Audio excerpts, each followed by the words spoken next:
ko makalimutan na ika'y mawalay sa akin, at nabihag ka ng puso ng iba.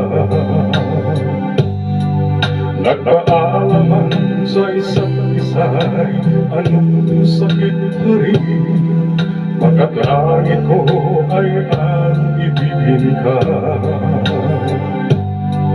At limutin kay